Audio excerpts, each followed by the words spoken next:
Hey everyone, and welcome to today's Explainer. Today we're diving into a really fascinating story about high-stakes manufacturing and some rapidly shifting geopolitics. When massive multinational supply chains pivot, it's rarely the slow, gradual turn. Sometimes it's a massive, aggressive shift happening right before our very eyes. And today we're looking at one of the most popular pieces of consumer tech on the planet, Apple's AirPods. We're going to use the hard data to map out exactly how the global supply chain for these little earbuds is completely transforming. Okay, let's dive into this. Section 1, Apple's supply chain shift. Taking a look at the macro view.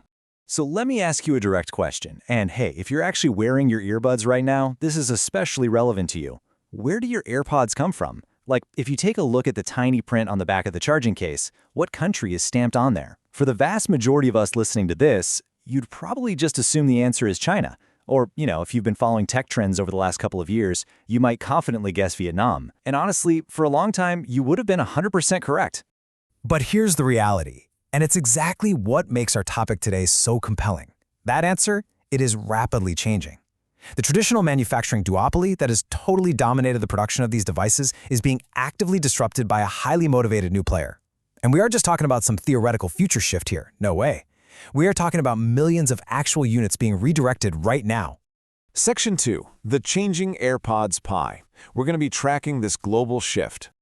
All right, let's walk through this timeline, which basically breaks down into three distinct, incredibly fast-moving eras. So looking at the first stop, calendar year 2024, it was entirely a China and Vietnam duopoly.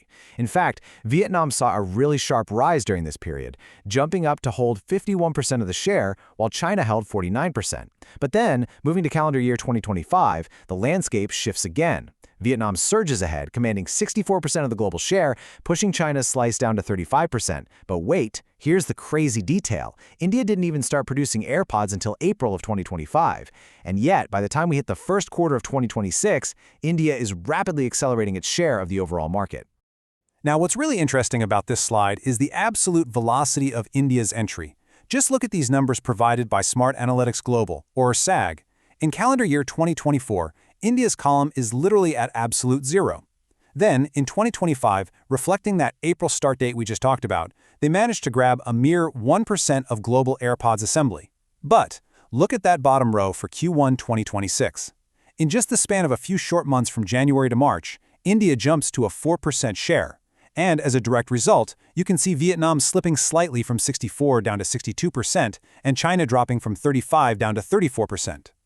This chart really visually emphasizes exactly what that new landscape looks like right now in early 2026. Obviously, it's clear that Vietnam at 62% and China at 34% still hold the lion's share of the pie. They're the incumbents, for sure. But look at that 4% slice belonging to India. Now, 4% might sound small, but in the world of Apple's staggering global production volumes, a 4% slice is absolutely massive. It represents millions of units, hundreds of millions of dollars, and thousands of jobs.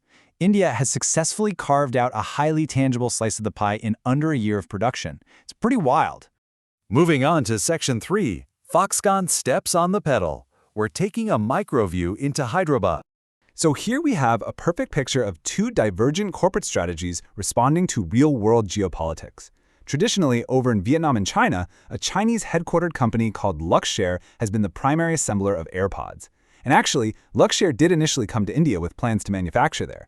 However, as it became clear that India's Foreign Direct Investment, or FDI policy, would make permissions a bit tricky following some border disturbances involving China, Luxshare pulled out. They redirected their focus entirely to Vietnam.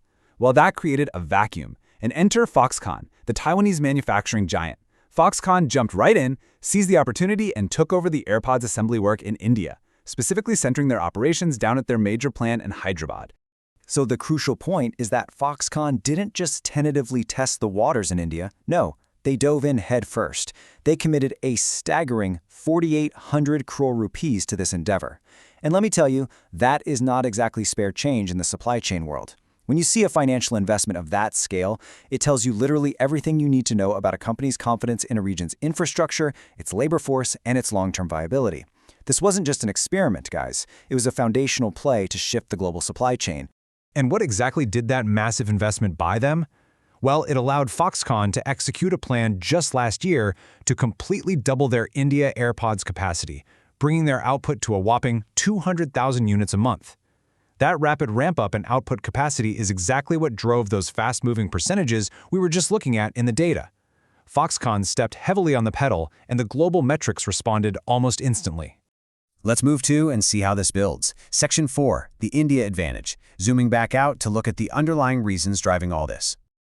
The real drivers behind this shift boil down to these three core pillars. First up, Apple has a very public strategic mandate to diversify its supply chain beyond its heavy reliance on China and Vietnam, basically to mitigate global risks. Second, the Indian government has been highly aggressive in offering favorable incentives to attract this exact type of high-tech manufacturing. And third, India offers a highly cost-effective, incredibly skilled labor base. Plus, it really helps that Foxconn is already the largest iPhone vendor in India, with Tata Electronics close behind. Because of that existing footprint, the supply routes and local operational knowledge were already firmly in place for them to just seamlessly add AirPods to the mix. And this brilliantly illustrates the general consensus among industry analysts right now. This quote from Smart Analytics Global firmly validates India's long-term manufacturing potential. SAG notes that despite that relatively small 4% market share we see right now, the foundation is incredibly strong because it's fundamentally, quote, driven by the cost-effective skilled labor base and government incentives that help reduce manufacturing costs. So, this isn't just a flash in the pan or a temporary trend. The economic fundamentals solidly support long-term sustained growth. Which brings us to our final slide, and honestly, a pretty provocative question I want to leave you with. Will India eventually overtake Vietnam and China?